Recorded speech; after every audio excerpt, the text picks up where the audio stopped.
Maturity is not growing up and getting rid of the child. Maturity is knowing when to consciously integrate childlike experiences into your adult worldview. Too many people lose that over the years. They get so fucking serious about life, and every day we have to be so on top of our shit. We forget to just stop and be like, dude, let's just like tickle each other. Bliss, deep curiosity, belly laughter, dry heaving from laughing so hard. I want all those things. These are childlike responses that are too rare in adult life.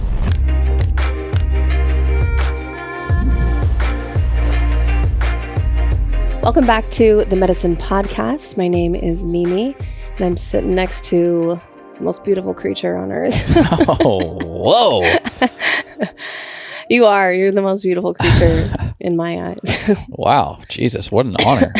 Well, it's super glad to be back. We are back under the red hat, everybody, as we so name these episodes, where it's just Mimi and I discussing all of the pillars of the medicine, these medicines that we consider to be truly medicinal. Yep. They may not come in an orange bottle with a white cap. They may not be prescribed from the white lab coat. For sure aren't.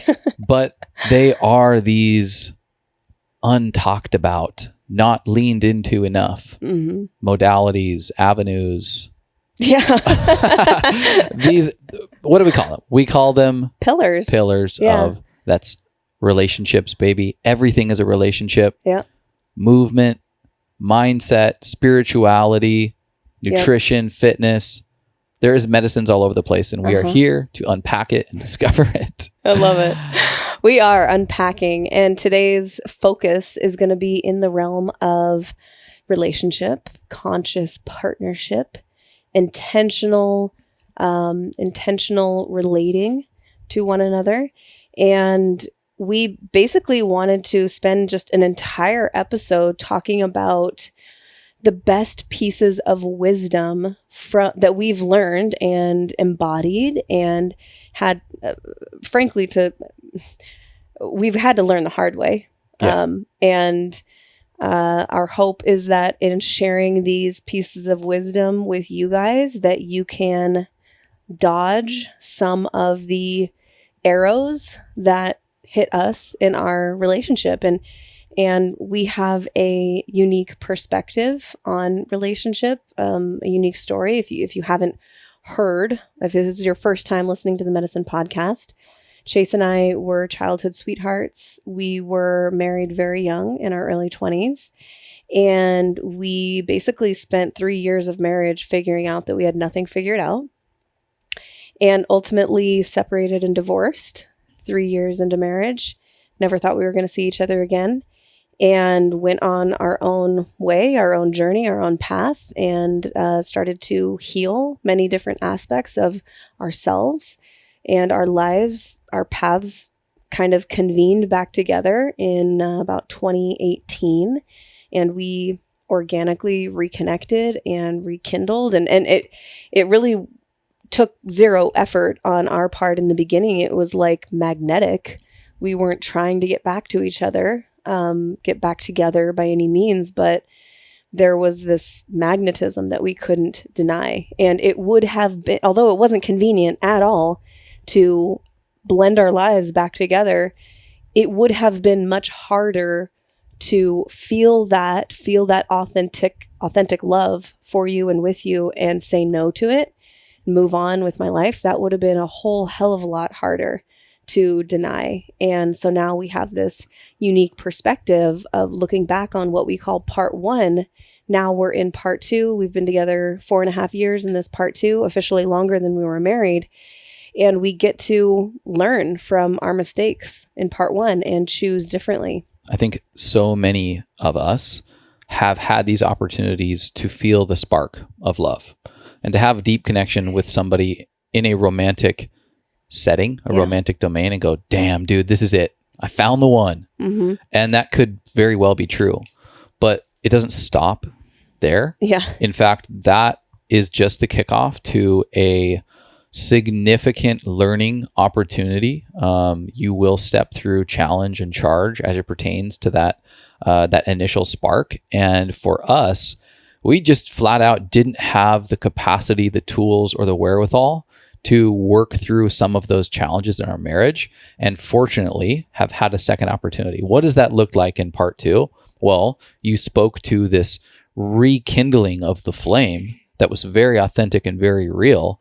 But in this time, different from part 1, we leaned into the accumulation of and the learning of all of these sort of tools and modalities that can support nurturing this relation into something that evolves and progresses into the best version of itself at any one particular given point in time and in our life. And gets better over time. It gets better and better every year. So we've been 4 years and coming up on 4 years into podcasting, and we've delved deep into relationship work through courses, through books. We've learned from masters, John Wineland directly, both through his curriculum in the masculine and feminine domain of teaching relationship and conscious relationship work. And in person. We've gotten to know London and Justin, who are similarly in the frame of relationship work, conscious relationship. They're authors, they're teachers, they're coaches.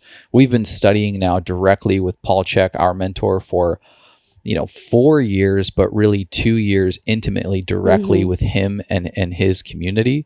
And we have been injecting these tools into the content that we've been creating at the Medicine, really to get to this point, which is like, hey, after these 3.5, almost 4 years of podcasting and relationship part 2, what would you say are the 10 pieces of relationship wisdom that you've learned? So many of the things we're going to be talking about today, we've done entire episodes on. Yeah. So this will be a big referral to some deeper dives on each one of these particular topics. But this is a really nice spot to take a minute and sit back and go, what are the 10? What are the top 10 right now? I would say these pieces of relationship wisdom are sort of like a framework of, if we were to sit down with a young couple and who are wide-eyed and spongy and wanting to learn how to create the most epic, fulfilling, fucking incredible relationship from the beginning. Yeah. These are the 10 tools and pieces of wisdom that I would want to teach a young couple so that they are set from the beginning. There's going to be learning that has to happen boots on the ground, and that can only happen between those two. But if we were to take our wisdom and teach it to someone the best of our ability, like, what would we tell them so that they can stack the deck in their favor to really create? Because that's what it is. You're creating, whether you know it or not, whether you like it or not, you are creating your relationship, which can probably feel scary for some people, but it should feel empowering. It should feel like, yeah, I do have agency. I do have some level of control of the health expression of my relationship. Totally. Yeah. And this is a list that will remain organic, and we can add to it or subtract to it or fine tune it as time goes on. Life experience is the best teacher of them all. And surely these will be shined up or evolve. But for now, 4 years into part 2, 18 years together, we've got 10 pieces of relationship wisdom that we are ready to share. We will do our best today not to get too long-winded on each one of these specific 10 pieces of wisdom, and do a thorough job of referring you to other resources, like episodes that are over an hour in length at one of these topics, but also not leave out anything that's important pertaining to these 10. So this will be a great spot, whether you're new or you've been with us for a while, to do a little bit of a reflection on what we've been working on. Yep. We talk about a lot of stuff, and so we're trying to condense it as best we can, so that the listener can come away from this episode having things that they can do today to make their relationship better, to improve the health of their relationship, but also tools that take some digging into, that take some extra steps of learning and embodying. So there will be a mix of both today for sure. Totally. Before we get into the 10 pieces of wisdom, I got to know what you got going on in your cup. Well, in my cup, if you're watching on YouTube, by the way, we are on YouTube now. If you want to see our faces and expressions and side-eye looks and everything, you can watch on YouTube. The Medicine Podcast. Check it out. But okay, so in my cup, in my big mason jar, I have just simple, high quality H2O, baby. This is not tap water, though. This is not tap water. This is water from our structured water system, from the company that we know and love and have gotten to come to know the founders pretty well and trust their ethos and their mission. That is Greenfield Water Solutions. And they provide all types of water solutions for people who want clean, mineralized, filtered, structured water in their home, whether you live in an apartment, a condo, a house, or you travel a lot and you want something to take with you on the go. They have every type of solution that you could want as it pertains to having structured water. Why do you want structured water in your body? Well, the point of structured water is to get it to a state that is basically mimics water in nature. So if you look at a stream or a river or the ocean, that's all structured water. The water molecules are in harmony, basically. Water out of the tap that's going through 90-degree angles and picking up all sorts of heavy metals and toxins and crud from the pipes, basically makes it behave in a chaotic way that is really hard for your body to absorb and really nourish and hydrate. So by drinking structured water, you're taking that process to the next level because your body can immediately use structured water. It doesn't have to go through the process of structuring it itself. And so you're basically saving energy and able to absorb structured water in a much better way and more hydrating to all of your tissues, cells, and stuff. I always think of this in the same way that in my life, I gradually started to eat better, prioritized, proteins and carbs and fats in a proper ratio. But it was actually when I started to choose organic food and everything organic that my diet and nutrition lifestyle radically changed. It skyrocketed. Mm-hmm. And I say the same thing about the way that I consumed liquid, specifically water. Of course, I would put superfood adaptogen mixes like Organifi in my water. And I would, squeeze a fresh lemon in there every now and then or throw some electrolytes in there. But it wasn't until I pivoted to structured water that the game really, really changed. Yeah. And so I always talk about structured water is very equivalent to like when you upgrade your diet to organic foods, whole organic foods, is what it felt like when we transitioned our mm-hmm. water into a structured system. And what I love so much about Greenfield Water Solutions is that if you compare the level of intelligence that's in these systems to what else is out there on the marketplace, wildly affordable. Oh wildly my God, it's affordable. Crazy. You pay thousands upon thousands of dollars to get a home system, or like ours is a condo system. And in this case, it's really affordable. It's under $1,000 to get mm-hmm. the under the sink unit. That is a 3-step system where you're filtering, cleaning, and then restructuring your device such that you can actually pull from a separate structured tap. It's really, really awesome. Yeah. Highly recommend. If you haven't addressed your water and you're still drinking tap water or bottled water, just consider that like dead. It's dead water basically, and structured water is more in alignment with a living substance that your body will love and appreciate. So if you want to learn more about Greenfield Water Solutions, you can go to our website, themedicine.com, and in the main menu, you'll see the medicine cabinet.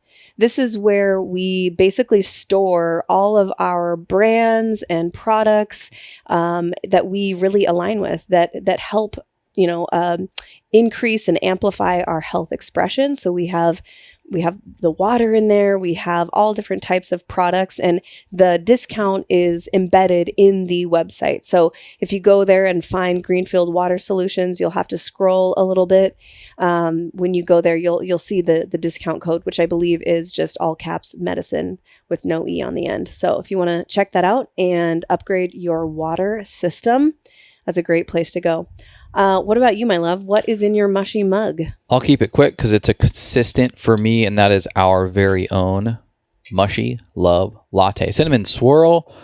I take this because it tastes good, of course. It tastes like a beautiful cinnamon roll. I've got some steamed raw milk in there with a little hot water.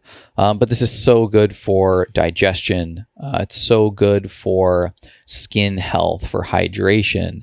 Chaga mushroom, 500 milligrams is in this thing. Tremella mushroom, the beauty mushroom, 500 milligrams in this thing. In each scoop. Also, both of these are adaptogenic mushrooms that have an immunomodulating effect in the body such that it will support and uplevel your immune system, which is critically important in this fall season as everybody's talking about making sure your immunity is tip top. So it's a delicious way to do it. I stack it, of course, with a bunch of healthy other lifestyle protocols, but nothing more fun for me than having a steamy, hot, mushy love latte on a day like this. And I used it to wash down Qualia Mind, which is the best nootropic on the planet. We have ads for Qualia Mind, so I won't go at length on there, but been taking Qualia Mind for a long, long time, like 7 or 8 years. They've been sponsoring the podcast the last year or so, and I'm so stoked for it. I've handed Qualia Mind out to so many of my friends who are in situations where they need to recall, where they need to be communicating at the tip top shape that they could be, whether that be for presentations or job interviews. A lot of these folks are in sales and they're trying to close deals, and there is nothing that I have found that is good for you. You know, we can talk about a bunch of other substances that'll amp you up a little bit that may not be good for you. Yeah. Qualia Mind is the best version of healthy nootropic, brain supporting, cognitive supporting supplementation that I've ever seen. Huge advocate for it. We of course got a discount there too. You can find it on the medicine cabinet. You'll also probably hear ads for Neurohacker, which is the company that creates Qualia Mind, on our show. But you can use the code the medicine. And they've got great deals for you. So yeah, I'm in tip top shape, ready to freaking go. You can always use the code medicine as well if you want Mushy Love. And Mushy Love Latte, it's $48 one time. It's $38 if you subscribe. It's a month serving, scoop a day. Absolutely killer. You want to know my favorite comment that we've gotten about Mushy Love? Yeah. This is so much better than pumpkin spice. Oh, totally. Yeah. So much better. We had a recent, someone who is a friend of ours tried it for the first time recently, and she was like, oh my God, this is so much better than pumpkin spice. Yeah. She was like, I'm just so grateful that you guys said it was delicious, and it actually is, because she was like, there's so many other mushroom brands that say it's delicious, but it actually tastes like mud. Totally. And we are all over pumpkin spice at this point. Like we're just over it, ready to move on. Yeah. Much love to the PSL life. Thank you, Starbucks, but we're ready to move on. MLL. That's right. Mushy Love Latte. All right. Let's get into this. Let's. Top 10 pieces of relationship wisdom. I'll let you kick it off. All right. These are not in any necessarily particular order. You know, we're thinking of 10. So it's not a hierarchy. One is just as important as the next. But there is no Michael Jordan of relationship wisdom. Right. So the first one that we're going to talk about is, think of your relationship as your teacher or your mirror. This is absolutely critical. This is not a piece of wisdom that was taught to us in part 1 before our marriage. I didn't know that the relationship could be a teacher. I was sort of under the impression that if we loved each other, everything would be fine.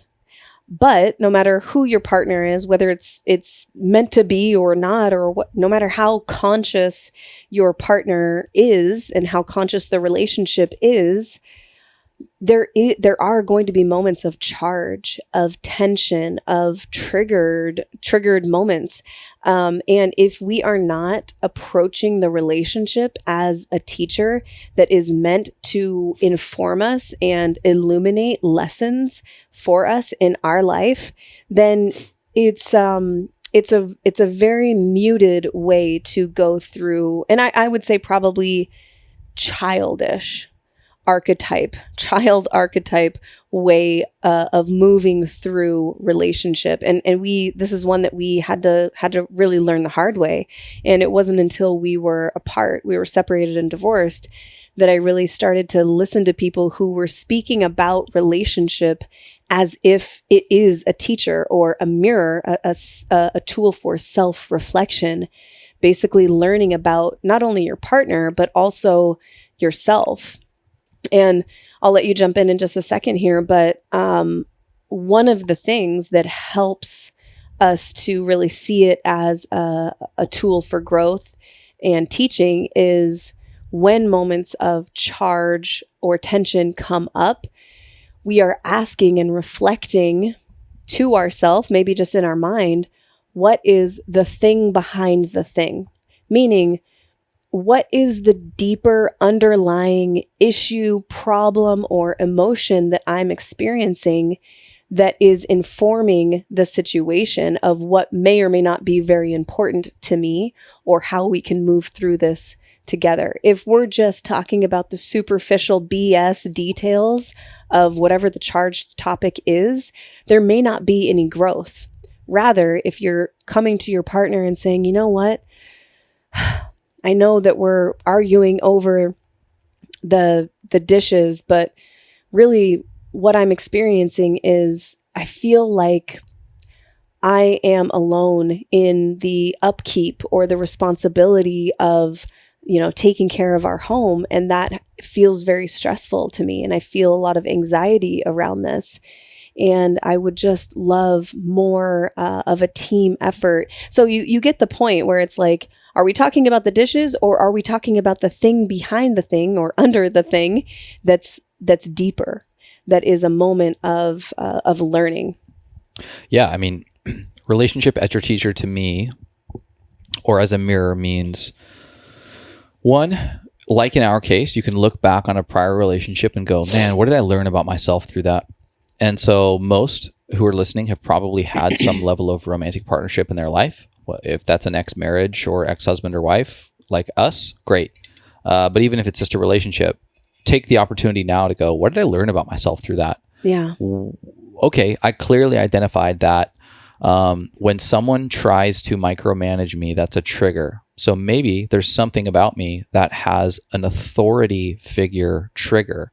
And that brings me back to maybe a place in my childhood when a coach, teacher, pastor, parent was over controlling and I felt my freedoms were taken away. Mm-hmm. Wow. I've really learned about freedom's important to me. Mm-hmm. It may not be as much of an authority thing as much as it is a freedom thing. Wow, that's important to me. Wow. Yeah. Freedom is an attribute of masculinity. Wow, maybe I have a freedom embodied masculine presence in my life. That's an example of how you look back on the relationship as a teacher. Even better is if you can do it while you're in the relationship. Yeah. Newsflash. The other day I heard that when the whole like comment where you go, newsflash is a white person thing. So apparently I'm just being a white person. We're both white. So newsflash from this white guy, you are going to be triggered in your relationships. No matter how perfect your partner is for you. And so those moments of trigger, those moments of agitation, the moments of frustration, of course that there's likely a warranted reason for you to be triggered because your significant other is doing something that is annoying, bothering you, frustrating you. But while you're here, this is the advice. Use this as an opportunity to learn. The relationship is the teacher. It's the mirror. There's something about myself here. This is a projection of myself in some way. It's a projection of my frustrations about one particular attribute that is eliciting this sort of response from me. So take these opportunities to identify such things. An example, I will get frustrated because I hold myself to an almost unattainable level of perfection when it comes to the way that I calendarize and systematize my workflow and my life. And I will get frustrated by, be honest, you, when something falls out of the calendar orientation and I have to remind you about something that's on the calendar. Ideally, I would not have to do that. But I'm realizing as that's triggering me that I hold myself to an unrealistic expectation. I beat myself up times 10 when those moments are dropped in my own life. And I'm now projecting that criticism onto the person that I love the most. And the same thing with body issues and body image and your sensitivities, your insecurities, these things that agitate and come up inside of you are not to be dismissed as only something to do with the other person. Yeah. They actually, maybe even more so, have to do with you, should be reflected upon and transmuted and galvanized into a way that can be a self-improvement tool for yourself. Because if it improves you, it improves the relationship. Yeah. Next time, you don't have to get triggered and unconsciously respond with a follow-up act of aggression. And rather, you can start to go, wow, I just got triggered there. It's probably because I hold myself and our relationship to an unattainable expectation as it pertains to this XYZ feeling. What I'm rather going to do is open up a conversation that does not have as much charge around how we can enroll in a more effective and efficient way to outline our calendar. Just to use that example. Yeah. Yeah, no, I think that this conversation around triggers is super important because, newlyweds will get married and like, no, we've never had a fight ever. It's like, okay, that's fine, but it is going to happen. So what are the tools in your tool belt to approach that situation with the most consciousness? It's going to happen. So don't just count on history being like, no, we've gotten along. We're best friends. Yep. We've been dating for a year. We've never had a fight. Okay, that's great. If you get triggered, this is what I tell people all the time and what I try to do in my own experience and my own life. When I feel triggered, whether it's by Chase or anyone in my life, really, I do my best to okay, pause. Take a few deep belly breaths, not up in the chest, belly breaths. Let your belly fully expand. Do that ideally 2 or 3 times before you respond to your partner or before you formulate an argument or a response. And just first ask yourself, is this thing that I'm triggered on, is it actually important? I would guess 50% of the time, maybe more, the thing actually isn't that important. It comes down to differences and priorities and what the two different individuals hold as valuable. Maybe she likes making the bed every day, but she's frustrated that her husband never makes the bed. Well, he grew up never making his bed and it's not really that important to him. But for you, it feels like so nice to get into a made bed I'm using a silly example, but these are the things that people fight over. And so it's like that's important to you. So when you stop and think and you're like, no, it's not really that important. I don't really need to be that fired up about this, but it would make me feel better. And so then you can take that to your partner. It's simmered down a little bit. You realize no one's going to die if your bed isn't made. The queen's not coming over. You're fine. But if it's still a request on your heart, you can take that to your partner. Hey, I, really love when we come into bed at night. It feels much more peaceful and calming when I can crawl into a clean bed, blah, blah, blah, blah. Then you take that to your partner. Sometimes it'll be unimportant and you won't even need to bring it up. But if it is important, speak from your own experience and speak to the thing behind the thing. It's not just moments of charge. It's not just moments of quote unquote challenge. You can learn about how you receive love. Wow, that weekend was incredible. I've never felt so high. Well, maybe shared experience and quality time is a love language for you that is pretty significant. Check that off on something I learned. You can realize through your significant other, through your partner, let's just say the example, wow, she just held me in her arms. I've never experienced that in my entire life. Wait, the feminine in my life, my mother or my grandmother or the women I grew up with, did not show physical affection. I just learned something about my childhood, something that was programmed in me. I think that I deserve physical touch. And so these other attributes, your childhood upbringing, wow, I just sounded like the way my father responded to my mother in that argument. I don't think that's actually me. I think that's just what was modeled to me. I'm going to make a different decision on how I react to my wife or girlfriend, different from that what was modeled to me when I was younger. I mean, the opportunities for learning are really endless. And so, again, if you want to deep dive more into this, episode 130, we titled it "Relationship is a Mirror," I believe. That's the episode for you. Yep. All right, let's jump into number 2. So number 2 is establishing a quote unquote high dream, individually for sure, but also for the relationship. It is critically important to identify a goal, objective, ideal lifestyle, living sequence, or legacy for your relationship. Ideally, this is additive to one that you've developed for yourself individually. So I would encourage everybody to do that as well. There is a best version of you. Get very familiar with that. It can be as extreme as vision boarding the entire thing with all of the best versions of the things that you're interested in and that represent you, or as simple as, I want to have a family. I'd love to have a primary home, a vacation home. I'd love to go on a couple trips a year, and I want to be fit and healthy. It can be that simple. But spend time in that space envisioning and identifying what your potential is for yourself. And then as you enter into sacred partnership, relationship, marriage especially, going through that process together. Cultivating a strong generative drive together of positive and aspirational pursuits.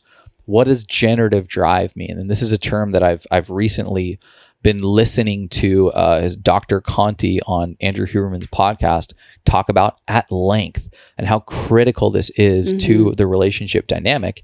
And of course, that's a very, very science version of what this means, but it has everything to do with what's the high dream of our relationship? Yeah. What's the best, most abundant, most thirsty for growth potential of our relationship? Let's spell it out. This is, how are we going to impact others? What is our health going to look like? What can it look like? What do we think about finances? At what level are we living our highest potential when it comes to financial abundance, spirituality, religion? How are we relating to God and to ourselves? Family and home. You want to have kids, you don't want to have kids. What does home look like? Where does it look like? What are the ethos of a family?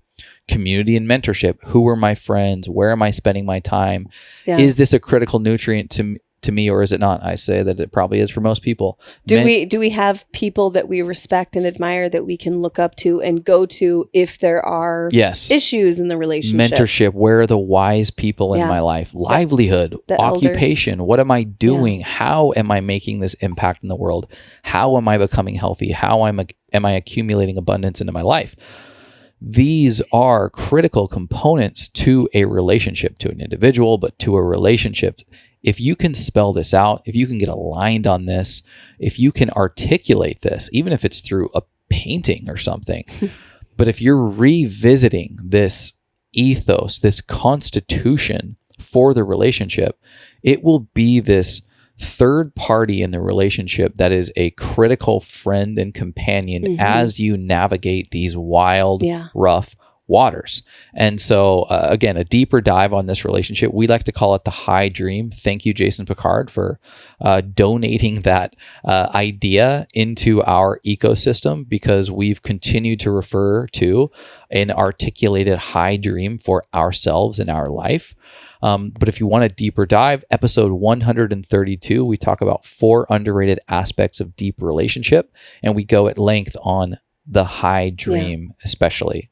So I would really, really encourage everybody to start this process individually. If you're in a relationship, take it to the next level and get specific. You don't have to be. You can be pretty high level, but the more specific, the more interesting, the more codified this becomes. And I just want to piggyback on that and say, in that episode, we of course talk about the high dream, like you mentioned, but I believe we also talk about the low dream. Yes. And sometimes, to provide context, we need to understand what our low dream is too, so that we know when either one of us is in the low dream, or both of us maybe, and we can recognize it and change direction, reorient ourselves towards the high dream.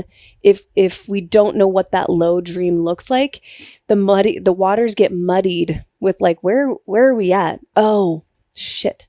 This is the low dream right now. I'm experiencing a low dream moment or a low dream day.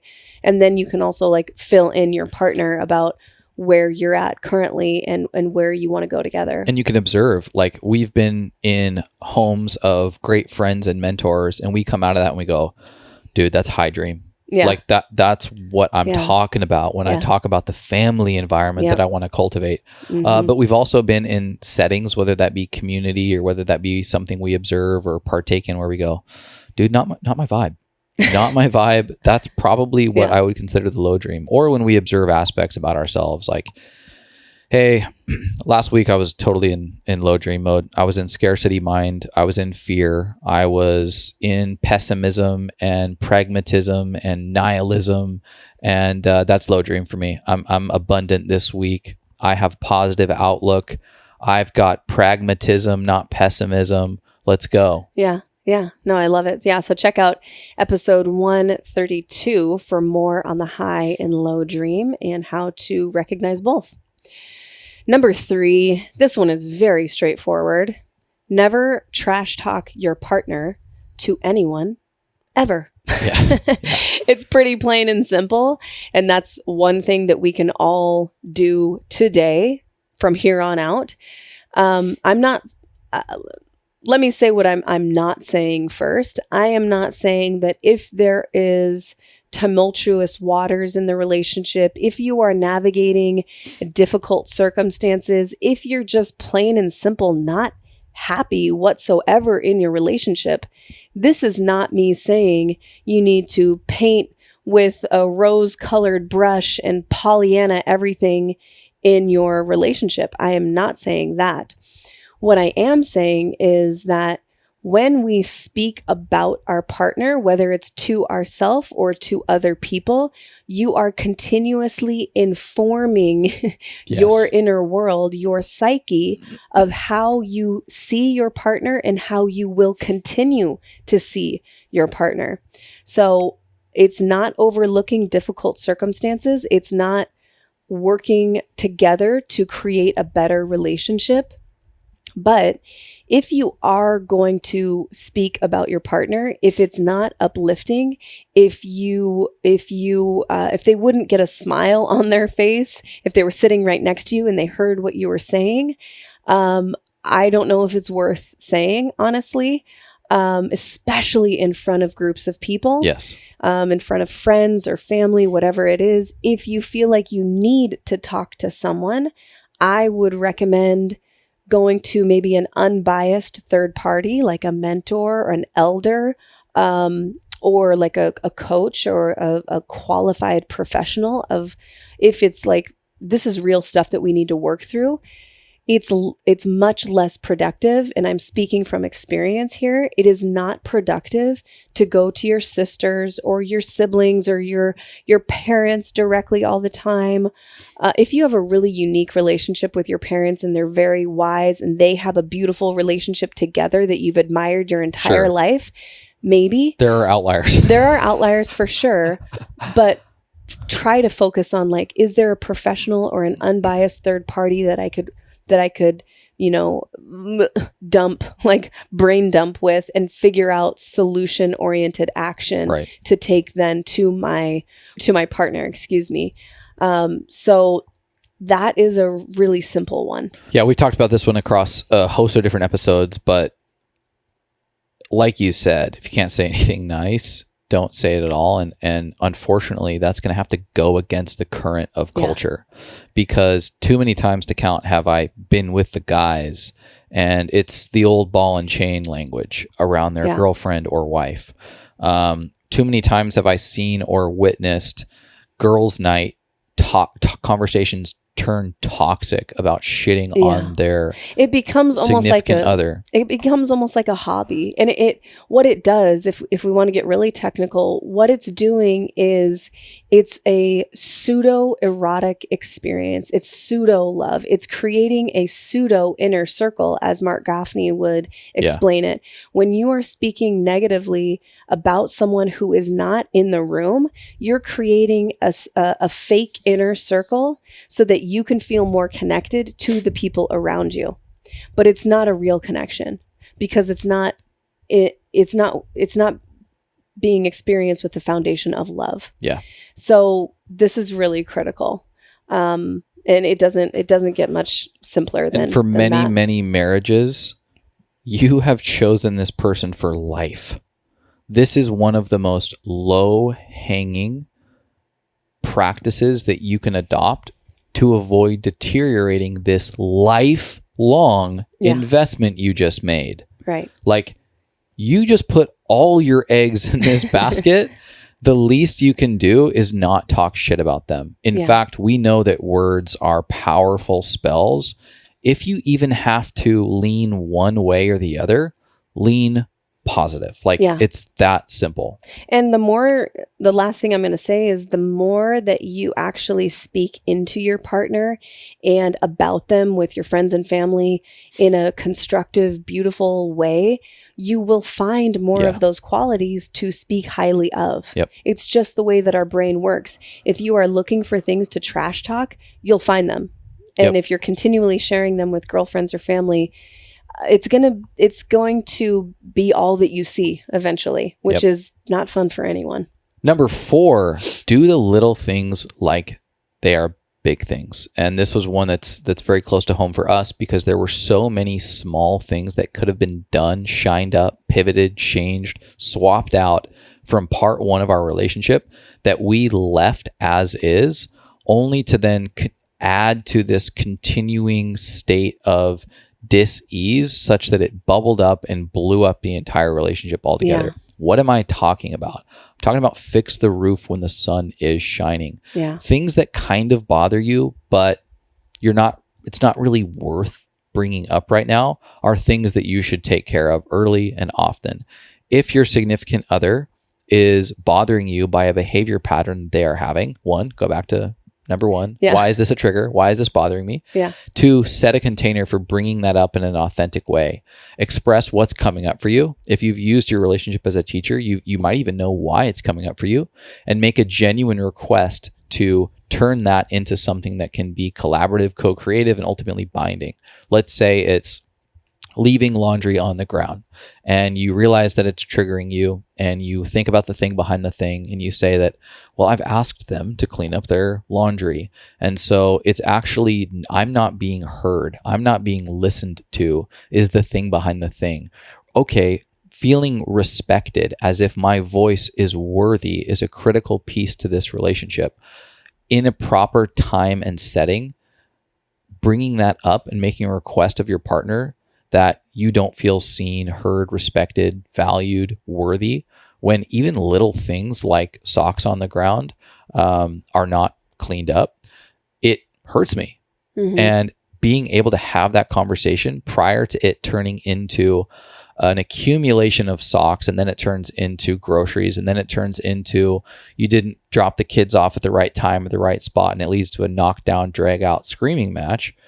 These can be solved through intentional solutions like fixing the roof when the sun is shining, we like to encourage people to implement a check-in into the dynamic of the relationship. What is a check-in? It is a relatively consistent placeholder in your relationship for you and your significant other to neutrally bring up things that are going well, things that you could use more of in the scope of the relationship. And we've got a deep dive on this. Probably won't hijack this conversation to get into the weeds of it, but it is our favorite relationship tool. Yeah. And episode 113, the check-in, is where we get into it. This is critically important to ensuring that your relationship is stable, that you've got an accurate pulse on the relationship. And it actually prevents a lot of what many relationships tend to have, which is this blind side effect from one significant other to the other person. Because wait, why are you just bringing this up right now? You didn't tell me you were unhappy. I feel like I'm blindsided. Well, you've got in this busy life, this world that we live in where there's a million distractions, have you taken the time and the space to sit down and check in with your partner? How's it going? Yeah. And I think doing the little things like they are big things definitely includes something like the check-in, obviously, where we can sort of air out what might be bothering us. But what also falls under this umbrella of little things like they're big things is our things that are positive, that you're contributing to the relationship that could be considered a small thing. But when you add them up over the days and years of your relationship, it feels like a really big thing. What am I talking about? There's hundreds of examples, but basically it could be as simple as when you make eye contact with your partner, you smile. When you walk by them, if you know that physical touch is their top love language, you brush their back, or you give them just a random squeeze, or you're at their grocery store and you see their favorite candy or you see their favorite whatever and you grab it for them and you just let them know like, hey, I was thinking about you. Or you send them a nice random text in the middle of their workday. Or you leave them a note in the kitchen for them to find the next morning as they're making their coffee. Like, these are all tiny things. But if you took all those tiny things out of our relationship that we do for and with each other, it would feel drastically different. Our relationship would be drastically different. Our connection would be insanely different. So these little things do add up over the months and years of your relationship, and they accumulate into this tangible but almost unspeakable quality to a relationship where you're 55 years old and you behave like you're 25 and you look at each other with such admiration and you can't imagine being with anyone else. You're fully immersed in the love and the fulfillment of your relationship. Like, that's the kind of relationship that I want. And it means that it's going to require, and these things are fun. They're fun to engage in. They're fun to see your partner's response. Yeah. When you do something that seems little, but in the long term is really big. So get in the habit, an easy way to start, a very simple way to start. If you don't know, like, I don't know what little things to do or to add to my life, get in the habit of, when you think something beautiful or wonderful about your partner, communicate it to them in some way. Right. With whether it's a touch, it's saying out loud, like, man, you look smoking hot today. Or you like, I've noticed how hard you've been working, and I just want to say that I really admire you. You amaze me. Anytime you're thinking something beautiful, wonderful about your partner, communicate it to them, whether it's your words, your actions, your touch, or maybe it's a gift or something like that. That's a really easy way to start. Yeah. Talk to any, marriage coach or divorce lawyer or somebody who works in the relationship space. And it's often the lack of those types of nutrients that's what comes up. Rarely is it, you're not providing for our family. Yeah. Rarely is it, you're not comforting and nurturing our children. Yeah. Or, you weren't there for me when my parents died. it's not those types of big things. A lot of times people are good and the obvious shit, they're probably doing pretty well, but you can starve in between those big life moments by not interjecting some of the micronutrients like this. Yep. Do the small things, the little things, like they are big things, because they actually are big things. All right, number 5, we're halfway through. Keeping the spark alive, which we talk about all the time. Keeping the spark alive requires a different set of ingredients than it took to generate that spark, or to experience that first initial spark between the polarization of the masculine and feminine. And we have so many episodes that go into how to keep the spark alive, and things to contribute to your deep or sexual connection, things like that. Specifically, episode 120 and episode 155, how to keep the spark alive. And that's a whole episode. And then 155 is 5 ways to practice sex all day. Well, and I love this one. This tends to be one that we get great feedback on, especially when we go on other podcast shows and we're talking about like, oh, what are your guys' relationship tips? And because it kind of blows people's mind. The spark in a relationship is something that's been very much coined in mainstream relationship. It's the baseline for every fucking rom-com ever. There's a spark. There's an opportunity, whether it's love at first sight or it's that friend who turns into the romantic partner type of energy. There's this clear energy, and it's a spark. It's like lightning strikes, and all of a sudden you've got a flame. Well, let's just continue with that analogy. That's kind of happenstance. Mm-hmm. You've got this sort of negative and positive, masculine and feminine, as we like to call it, charge that when properly polarized creates this flame, this spark, the flirtation of love, if you will.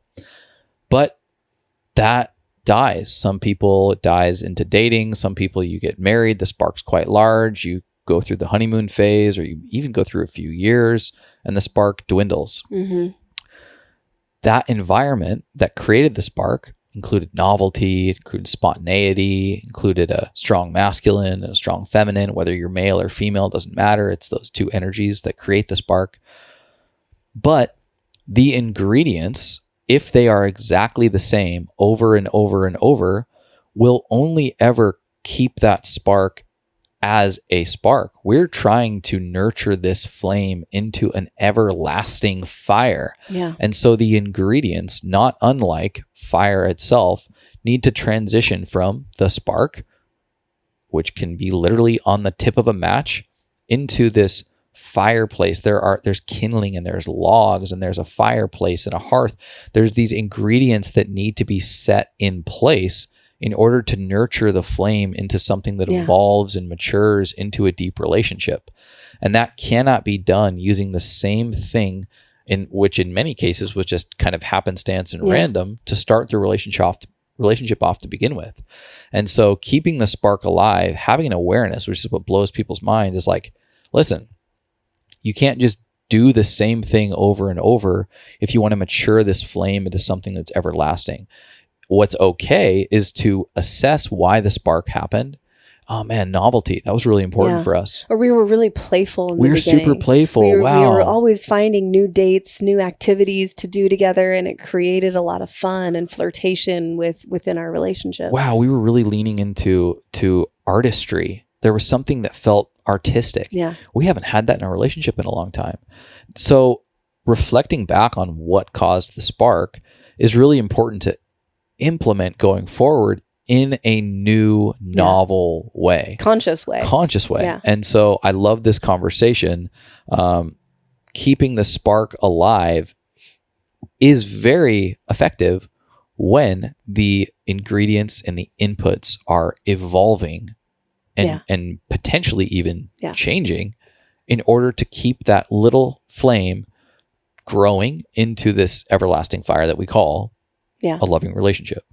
Pop culture, mainstream media, whether that's TV or movies, will paint a picture that it's normal for a married couple, especially, to basically, when they get into their 40s, 50s, 60s, like just kind of put up with each other. As business partners. Business partners, we're roommates that know each other really well. We get along. We might have a friendship, but is there that admiration and that love, that flame? Is it still there? And this is your invitation to reject that mainstream depiction of long-term relationship. It can be fucking incredible, but you have to acquire a new set of tools and a new set of ingredients. So if you want to learn more about those ingredients, we go super deep into them. Episode 120 and episode 155 would be a good place for you to start. Guys, if you are loving the Medicine Podcast, it would mean so much to us if you left us a review. Mm-hmm. So Apple Podcasts, I think, is the spot where you leave reviews. I don't think Spotify does that. Spotify does have do it they now. have reviews Yeah, now? they do. I know they do rating, but maybe they have reviews as well. Either way, it means a ton. It helps us with, like, I think rank and algorithm and stuff like that. But I love once a week going in there and taking a look at oh my gosh, at it new means reviews. so much. It means a ton. And what we also do for anybody who leaves a review is if you screenshot it and then email us directly at themedicinepodcast@gmail.com. We'll read the review and cry and be grateful for you. We'll hug and kiss. But we also send you one of the products that we collaborate with on through our partnerships page. So that could be Organifi, that could be Ned Magnesium, could be Mushy Lover could HCC. be Mushy Lover HCC. And so we like to surprise you. We like to surprise you. So that would mean a ton if you did that, and let us know. We will shower you in some supplements. Yeah. So when you write the review, just take a screenshot and email it directly to themedicinepodcast@gmail.com, and we will get a surprise thank you gift in the mail ASAP directly to you. And if you're liking this episode, this is a good time to pause and send it to someone that you love. Yeah, great call. We're halfway through our list of 10. And next up, number 6. Yes. Leave space for change. What do you mean by change? Newsflash. PSA. Newsflash. Human beings change. And for some reason, we've been convinced in this society that things are just going to stay the same. Yeah. Like, we had this match made in heaven that kicked off the flame, the spark of the relationship, and that as long as we just kind of stay here, we'll be good. Yeah. And here's the reality. Young relationship especially, but many relationships, they do match because one individual's not quite whole and there's some gaps, maybe some deficiencies. The other individual, not quite whole, maybe some gaps, maybe some deficiencies. But together, they actually cooperate in a way that appears as if they can be whole. You fill my voids, I fill your voids. We're actually quite dependent on each other in that way. I depend on you for your strengths. You depend on me for my strengths. Great. Think of that as these puzzle pieces that have fit together. But human beings evolve and they change, whether that's externally through environmental factors or whether that's through just the fact that we're growing and changing and our insides are constantly evolving. As you evolve, picture those puzzle pieces rotating. Yeah. They're rotating and they're changing shape. And all of a sudden, you don't feel as compatible. You maybe have realized, oh my God, this wasn't actually co-creation. This wasn't as much collaboration as it was codependency. Yeah. And our initial attraction was a codependent attraction that mimicked competency in the world. This is fine. This is not a bad thing. This is how many, many relationships start. And there is a function to codependency, like a child and a parent. You know, there is some level of codependency. We just have to evolve past that. And this is where Jerry Maguire got it really wrong when, he's like, you complete me. That's actually not fair to the other person. If I complete you, what happens if I change? Right. So it becomes threatening. Change then becomes threatening. If you complete me, then if you change, my world is threatened. Or if you evolve past the level of consciousness that we're both at right now change seems scary. Which is why we say leave space for change, because when you don't, it's quite easy for someone who is feeling themselves change go, shit, they love a version of me that's not authentic to me anymore. Yeah. And that is traumatizing. That is Yeah. very, very challenging place to be in. And it can actually resort to doing things that are completely hurtful to the whole relationship out of the fact that you don't have enough breathing room to be who you are, or to experience the kind of changes you are going through in a free and safe setting. So that's number one, why I say leave space for change. Number two, the secret ingredient of love is the freedom to continue to choose each other. By leaving space for change, you're leaving space for the freedom of choice that you and your partner have, with consent, entered into this arrangement we call the relationship with. If it doesn't feel like a choice, it won't be as powerful of a love experience. I realize that freedom also comes with risk. We enter into marriage a lot of times less out of the commitment for and servitude to the relationship and to the love dynamic, and more so for the fact that, all right, we've got ourselves a nice little legal document cushion around this thing, such that if, either one of us fuck up, we can kind of just be like, hey, we're bound to each other with this thing. You're stuck with me. But marriage can have a tendency to stifle love, real love. And it's because there is this obligatory nature to have chosen me instead of continue to choose me. Yeah. And so I'm not saying you shouldn't get married. Rather, what I'm saying is leaving space in the relationship for your partner and for you to be able to feel like you're making a conscious decision to choose them consistently. Yeah. I hesitate to say choose them every day, because that's what, people say, like, but some days you like, dude, you don't feel like choosing them.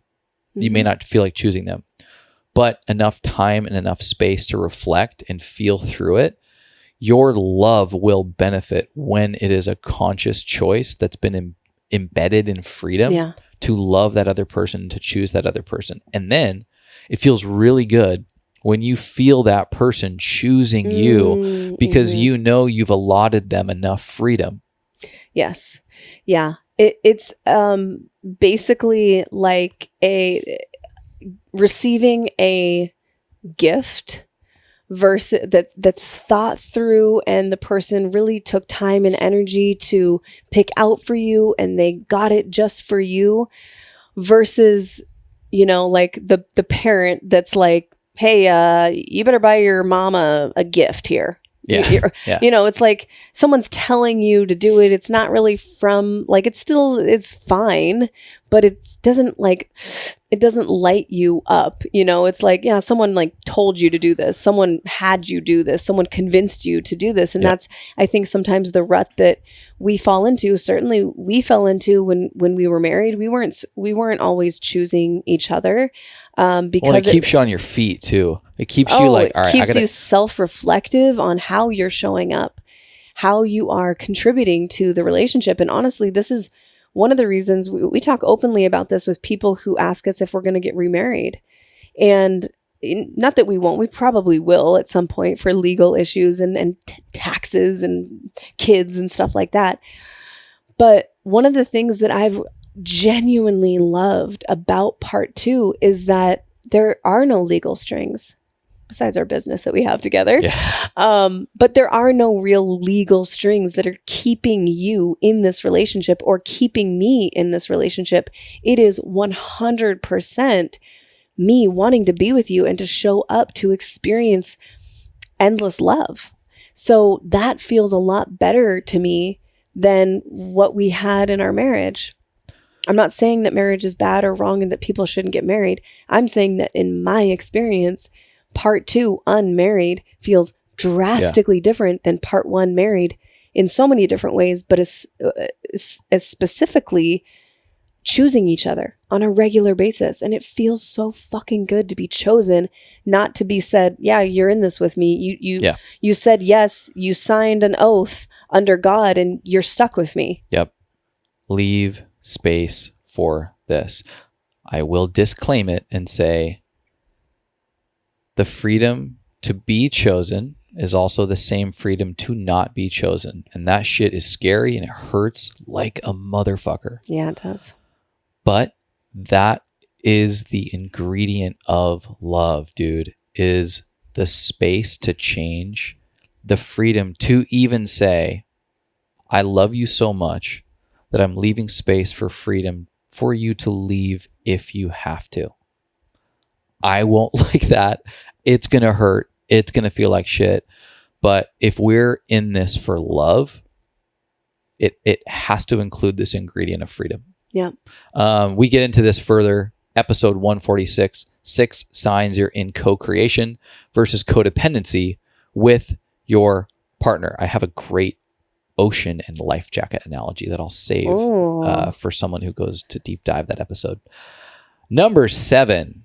We've talked about this topic at length on the podcast. Basically, every episode of Under the Red Hat, we touch on this to some degree.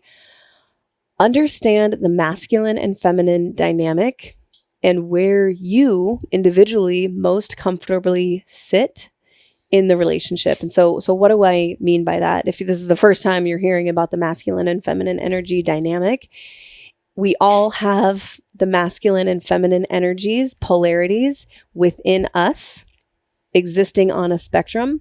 Some people are really left brain, masculine, top down, left Logical, to right, rational, top to bottom, structured, very analytical, the engineer, the architect type. Then we have the opposite end of the spectrum where she is absolute flow and she can't be bothered by time and she is living in her right brain. She's a painter. She's an artist. She doesn't live with a calendar. Like that's the extreme, right? So this is hyperbole a little bit because there's so much nuance in each I'm one saying of these that domains. It's a spectrum. So one end of the spectrum is the engineer. One end of the spectrum is the flowy feminine artist archetype. And we all exist in varying degrees, sometimes different on different days even, or depending on what our career or life circumstances is inviting us into to step more into our masculine or more into our feminine.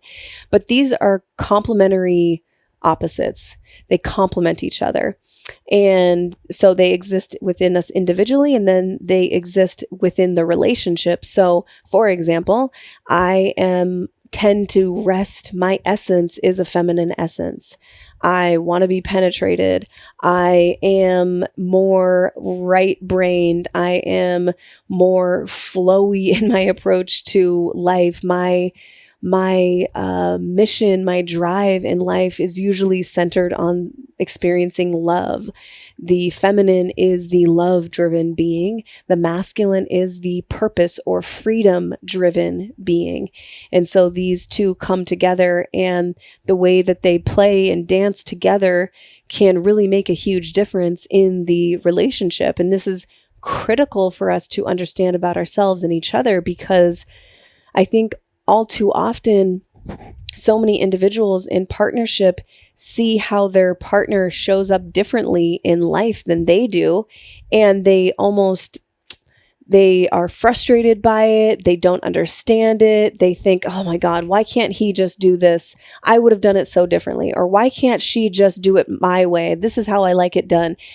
Well, it's because you're approaching life from completely different viewpoints, and you're motivated by different things if you have a masculine essence and a feminine essence. So being able to understand yourself and your partner allows us to illuminate these differences and celebrate them, work with them. Once you learn some tools under this umbrella of the masculine and feminine, and you work with it to create a more beautiful and deep, rich experience with your partner.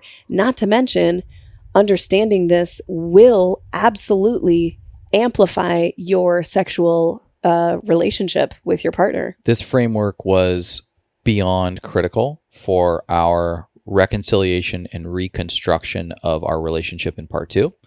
And we're speaking about archetypes. There are a host, if not unlimited number of feminine and masculine archetypes. And it's very fun to learn about each, because some will land and some will not, and that's okay. Like, there is a diverse set of masculinity attributes that will resonate and some that won't, and same with the feminine. And what I love about this framework is it's not unlike, let's say, the ketogenic diet. Trying on a low carbohydrate, higher fat diet is a really fun practice that can lead a lot of people who've struggled with overconsumption of bullshit carbohydrates and processed foods and sugars to a place of health that they've never experienced, where they don't have to depend on sugar anymore. Only to then realize that at some point you can intuitively navigate food and nutrition without needing the keto protocol 101. Yeah. And that's how I feel about the masculine and feminine framework. It is such an important tool set, such that you can evaluate yourself and your other and your relationship through, only to then keep what works and exfoliate what may not resonate. Because I have seen it get to the point where it's not any longer productive in a relationship and people get too into the weeds of it. But it is a beautiful, beautiful stepping stone into evolving your conscious relationship, or the relationship into one that is more conscious. And David Data, why can't I think of the name right now? The Way of the Superior Man. The Way of the Superior Man. John Wineland's From the Core. I'll let you speak to London Angel. These are books, by the way, both of these books, as well as London Angel Winters and her husband, Justin, have crafted two really powerful books together. Yeah. The first that they wrote together is called The Awakened Woman's Guide to Everlasting Love. And their second book that came out last year is called Playing with Fire. Yeah, that's right. And it's speaking to the fire being the spark between the masculine and feminine. And how do we cultivate the tools such that we can help the fire flame to the point where it's everlasting. So definitely amazing books to check out. Also, we have quite a few episodes discussing the masculine and feminine, but 3 to start with would be episode 124, How to Deepen Masculine and Feminine Energy, episode 143 with John Wineland, and then 186 with Justin and London. Those were bucket list interviews for us, and they did not disappoint. It's so fun. Yeah. King, Warrior, Magician, Lover is another one for the guys out there who, or women who want to learn more about the primary masculine archetypes. It's just a very, very fun framework, and I encourage everybody to get really familiar with it. Not dogmatic by any means, but a really great stepping stone. Yep. All right, number 8, spend time learning about each other, well, as well as your own, but with each other pertaining to your childhoods, your relationship to mom and dad, both the literal mom and dad, as well as the figurative archetypal mom and dad, and get an understanding as to how your programming was set up. You know, we talk about a lot, and in psychology, they talk about a lot. Those first 7 years of life are really, really critically important to how you will live the rest of your freaking life. Like, it's insane. At the end of the day, guys, we're all just trying to untangle our childhoods. It's so wild. Yeah. Like, as adults, I've witnessed friends and family who late stages of life, 60s, 70s, 80s, all their childhood shit is resurfacing. Yeah. And even if it was dormant for a while, if it's left unaddressed, it will surface. And as the relationship is the teacher, the way we kicked off this conversation, your childhood will come up in your relationship. And so this is another reframe opportunity to go, hey, how can I learn about myself and learn about you through this? Yeah. The way that I think about it, I'm just getting this visual right now. We've talked about this a little bit before, but those first 7 years are like basically where the buttons on your life remote are being placed. So everyone's remote looks different. And those 7 years are kind of deciding and dictating where those buttons and what are those buttons and where are they going to show up for you. And then as you move through life, a new button is pushed. Yeah. And it may not have been pushed before, but it was wired in those first 7 years. Yeah. And so it's just about basically inviting yourself into the practice of reflecting and on your own, but then with your partner, like, what are those buttons and how are you moving through and approaching life by way of what was implanted in you, in your psyche, in your environment from a young age. And we've been together net 14 or 15 years now, and we're still at the dinner table asking each other questions about each other's childhood. It's never going to stop for us. It is a process. And again, we're combining number one, which is use the relationship as your teacher, almost like as a supplement to this number 8, because this is kind of the example of how you can make the relationship a teacher when you start unpacking some of the behavioral patterns in the relationship for you and your significant other and go, damn, that's coming from childhood stuff. This is coming from this is nature and nurture type stuff. Like some of this is just nature. You're born into it. And we can get into I'll get into some of those practices that we found helpful to be a little bit more in tune with nature. And then you've got nurture. What was the environment like? What was the parenting like? The community like that you grew up in? We grew up with conservative Christian community. Very strict parents. Very strict parents. We were, conservative leaning community as it pertained to politics. We were both middle children. Pacific Northwest, we're suburbs, 90s kids who've got cable and we're watching the Disney Channel.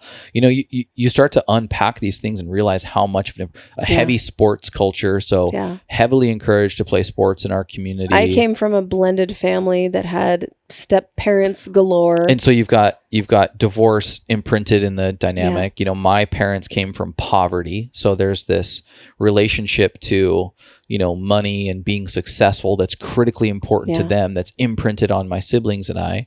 And this is all fun stuff, but it's powerful. The thing about this is unconscious. These are unconscious and they play out, like you've talked about, where these remote controls with installed buttons, and unconsciously the buttons are expressed when life's circumstances press them. And in the domain of a relationship, you get a lot of buttons pressed that you didn't know were programmed inside of you, and they will respond unconsciously. It's up to you at that point what you want to do with that. Do you want to reprogram the button to respond in a different way? In certain cases, I'm grateful my parents installed some buttons that I unconsciously respond to, like, oh, wow, I can work pretty fucking hard. Thanks, mom and dad, for installing that button. Yeah. In other cases, I'm like, oh, wow, I'm a little aggressive there. Let me reinstall that button a little bit. Yeah. And just a couple bullet points for relationships and how it can show up. There's so much more here, but it was John Wineland actually who taught me about how there's a good chance, unless you've healed the relationship to your mother or your father, that you will be, depending on an unhealed, that whatever unhealed relationship. Let's say I have an unhealed relationship with my mother. I will be grooming my significant other to become my mother and ultimately accept me and validate me until I make a conscious change to do otherwise. And you see it a lot other way around, where women will marry their father or groom their significant other into becoming their father, who never accepted them, loved them, validated them, to make a second attempt at being validated by their father, only to realize that individual groomed in that way will not ever validate them in that shape and form. And so I was like, whoa, holy shit. The unhealed aspects about our relationships to especially the parent of the opposite sex will play a huge role in the relationship. Now, if it's the parent of the same sex, you'll likely, and you have an unhealed or unaddressed dynamic, you'll likely go try to find that in life. For instance, if you're a man and your father never validated you, you'll probably look for every coach, teacher, boss to try to validate you and give you a stamp of approval for the rest of your life.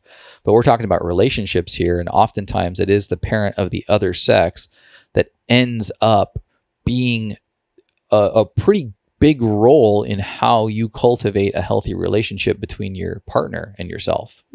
Yeah, absolutely. Beautifully put. Another one that stands out to me and that I think is really, really fascinating. And Paul Chek oftentimes talks about this one, where your relationship to your inner world is, and the attributes that you have and the stories that you tell inside of your own head oftentimes have to do with the same attributes that the parent of the opposite sex. Yeah.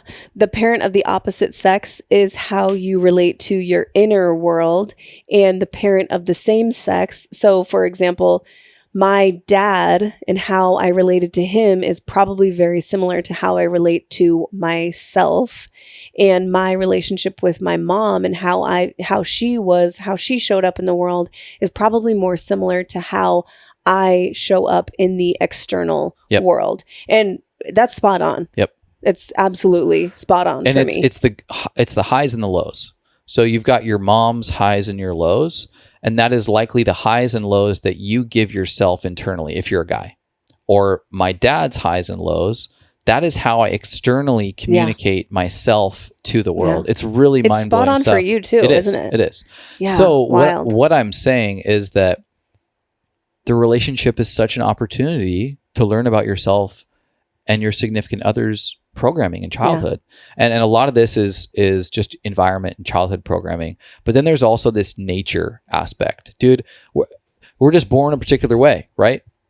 And so I'll quickly shuffle through these because we have found some of these esoteric tools to be really, really fun. And if you're familiar with our podcast, and wildly helpful. Yeah. You know that we love having Adrian, our astrologer, on.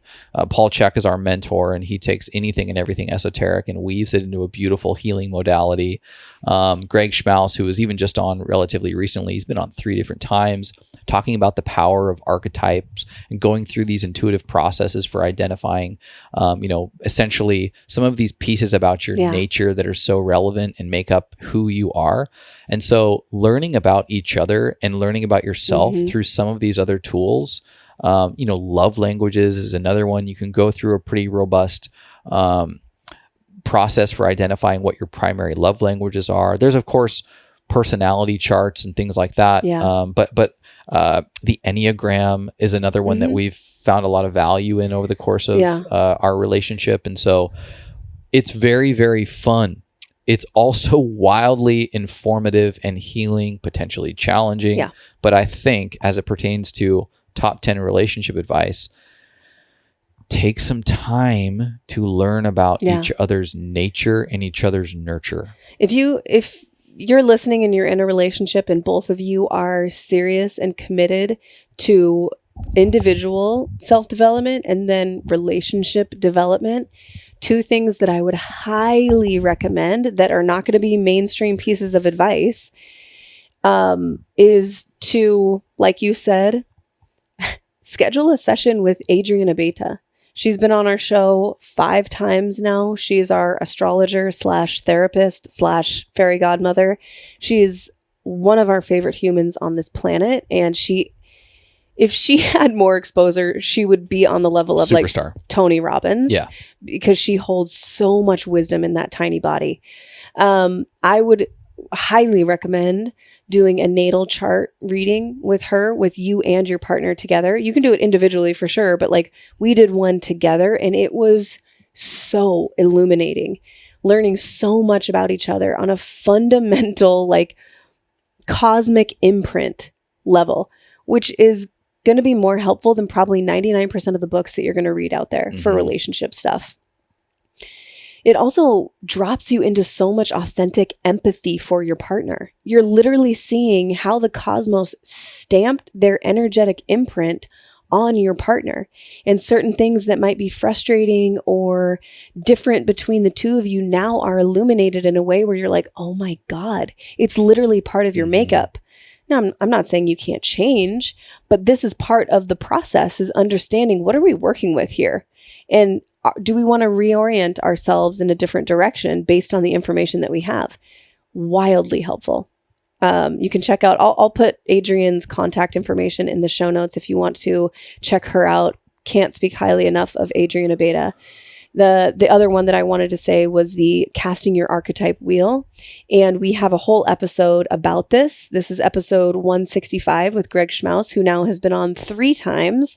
And when it comes to archetype, I, aside from Carl Jung himself, Right. I don't know if I've ever come across someone who has a deeper understanding of all archetypes are really endless, but a wide variety of archetypes. And then you're able to do this with your partner and understand your, again, your natal imprint based on an archetype level. And then from there, you can just understand so much more about yourself and your partner. Yep. And which archetypes you are currently in and what you might be stepping into, or all of that. It's so fun. Yeah.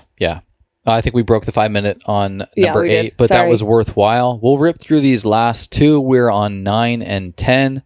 Number 9, you got to play a lot and you got to stay weird. You got to stay Yeah. weird with each other. Yep. Like, don't let the childlike play and weirdness and imagination and flirtation disappear from your relationship. It's honestly one of my favorite parts of our relationship is in one moment we have the ability to be steamy and deeply connected and like in amazing conversation and connection. And then the next moment we're making a dick joke or a fart joke and we're laughing until our stomachs hurt and we're just being weird and flirting and dancing together and making each other laugh with weird faces. And like all of those things contribute to play, whatever play is for you and your partner. But being weird is certainly play for us. And sometimes I think of the weirdest response just so I can get a laugh out of you and it like lights me up. And I know you do the same for me. And it's a beautiful part of a childlike, romantic experience. And too many people lose that over the years. They get so fucking serious about life and we gotta, and every day we have to be so on top of our shit. We forget to just stop and be like, dude, let's just like tickle each other. Bliss, awe, deep curiosity, wonder, belly laughter, dry heaving from laughing so hard. I want all those things. These are childlike responses that are too rare in adult life. Yeah. Maturity is not growing up and getting rid of the child. Maturity is knowing when to consciously integrate childlike experiences into your adult worldview so that you can experience the combination of the artistic, the intuitive, the playful, the creative inside of a framework that can be progressive and can grow and can evolve and be productive. And so it just drives me fucking insane because I felt like I lost my entire 20s, lost the opportunity to be childlike. And it took kind of an act of God. And it's one of the reasons I love my brother so much is because he's such a permission slip for me to be goofy and remind me of my childhood and stuff. Again, I just freaking love that guy so much. But this attribute of maintaining a healthy childlike muscle and knowing when to flex that muscle in your adult life will not only save you just individually, but it will galvanize the relationship. Yeah. And it's such a powerful tool. Like, when was the last time you laughed? When was the last time you flirted with each other? When was the last time you casually kind of poked at each other and played together?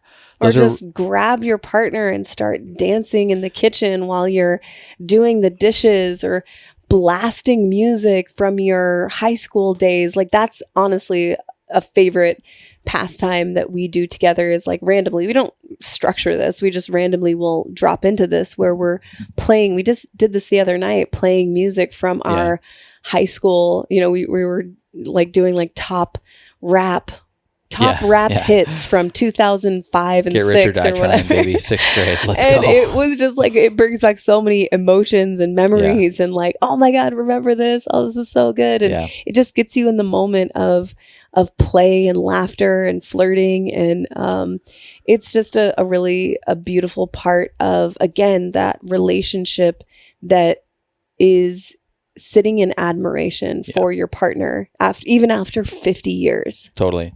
We also get into this one during the episode titled 4 Underrated Aspects of Deep Relationship, and that is episode 132.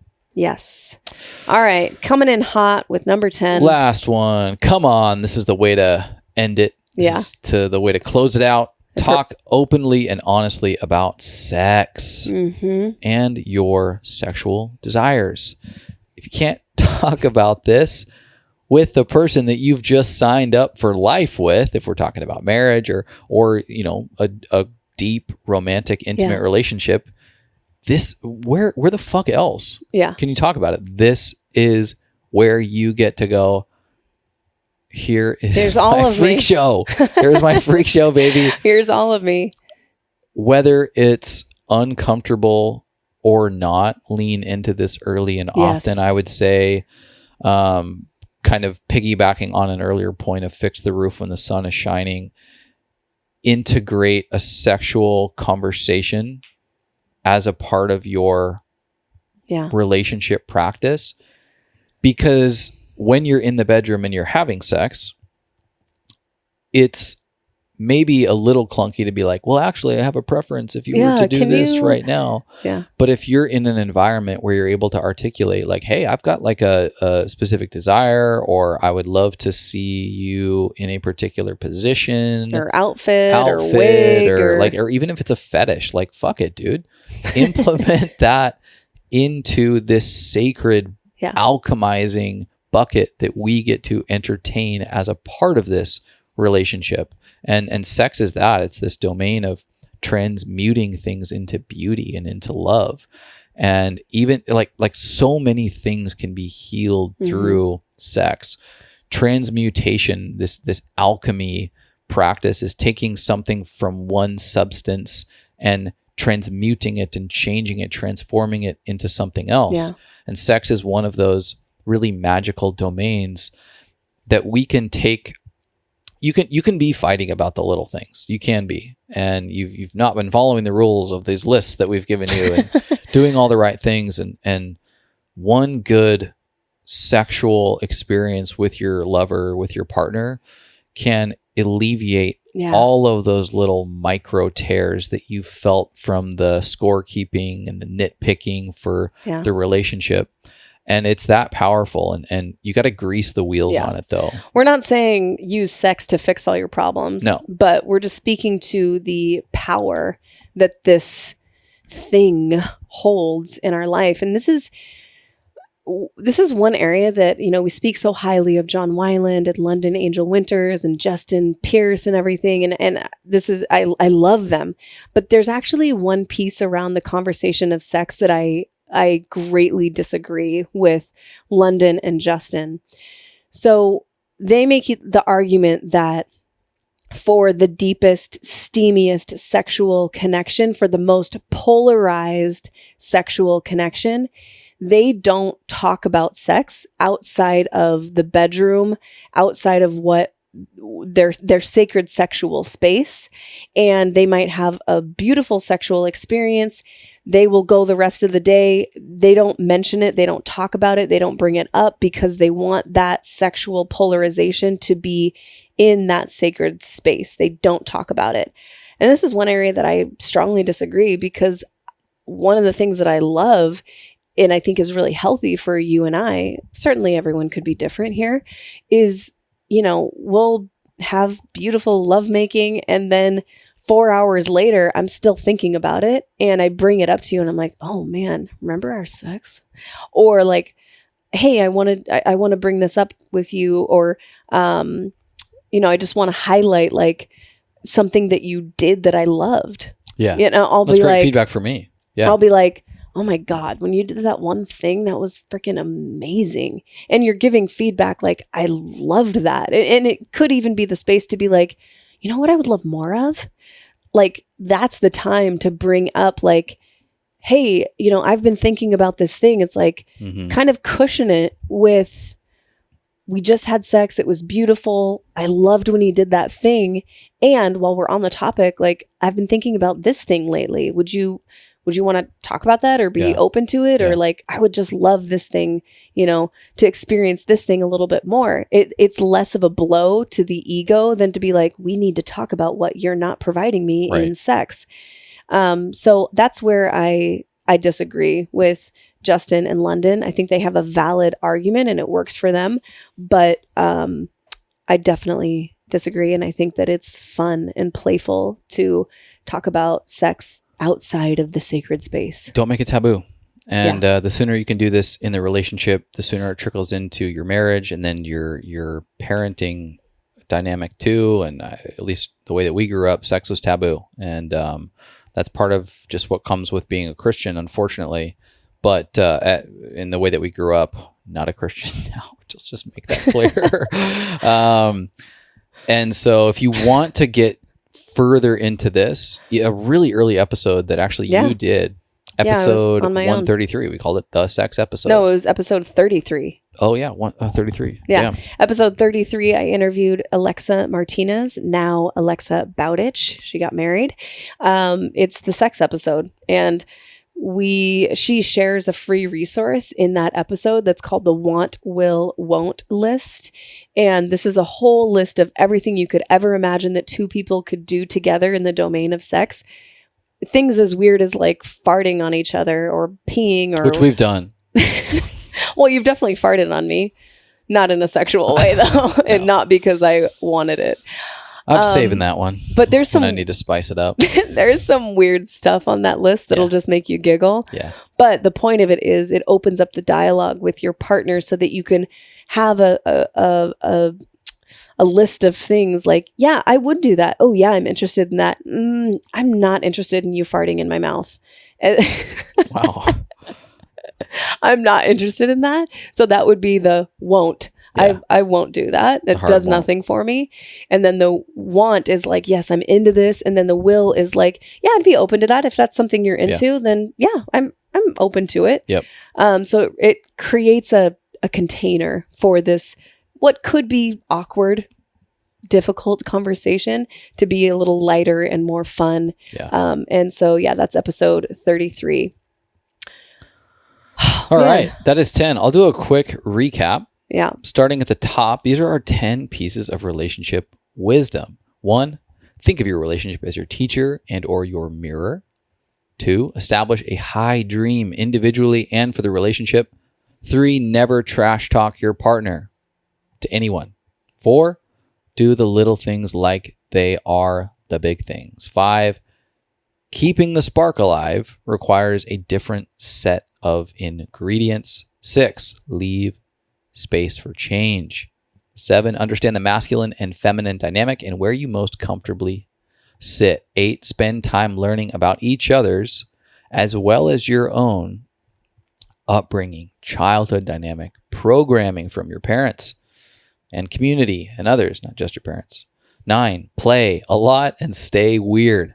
10, talk openly and honestly about sex and your desires. Woo! That is it. This is 2023. This is September in 23, probably coming out in October. We'll keep an update on this list. Yeah. Probably keep this refreshed and ongoing, but that's what we got so far. Yep. No, I think this was good, and we would love to hear from you guys if it was helpful, what stuck out to you, what resonated. We love to see your shares on Instagram. That really helps spread the word and get the medicine out there. We appreciate it so much. Before we end, I got to know, my love, what for you feels like medicine today?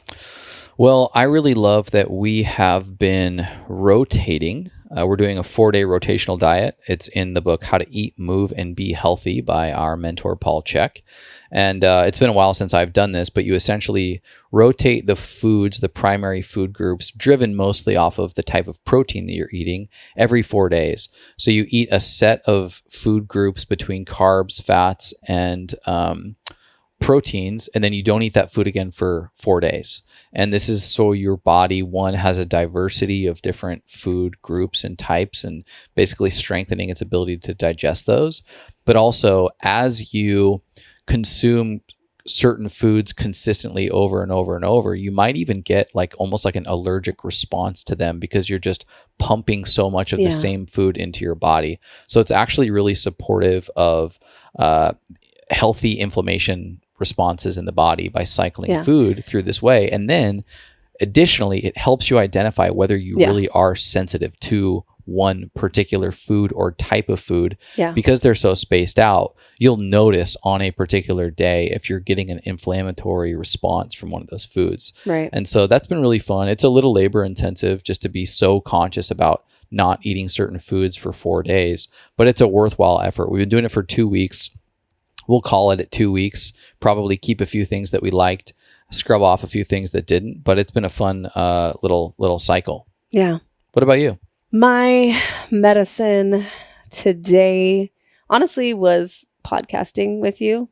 We basically podcasted for the last like 3.5 hours together. And I'm just reminded how much I love this with you and how fun it is in the creation process. And then the vocalizing process. And it's a lot of work. It's not easy having a podcast between the scheduling and the creation of episodes and the interviews and everything like that. But it is such a labor of love, which again is the reason why it means so much when people share their feedback or share it or, write up a review for us. We really pour our hearts into this, and it's not only is it fun, it's a labor of love, but it's a way that you and I connect and learn about ourselves and each other. It's the medicine. It is the medicine. I like what you did there. All right, you guys, thanks for hanging with us today. We hope you enjoyed the episode. Take some of these tips and implement them into your life, into your relationship, and let us know how it goes. We'll talk to you next time. Go spread some light. Okay, bye. Thank you so much for listening. If you enjoyed that, check out right over here for some more fun clips. Oh, and you're going to want to subscribe. Bye.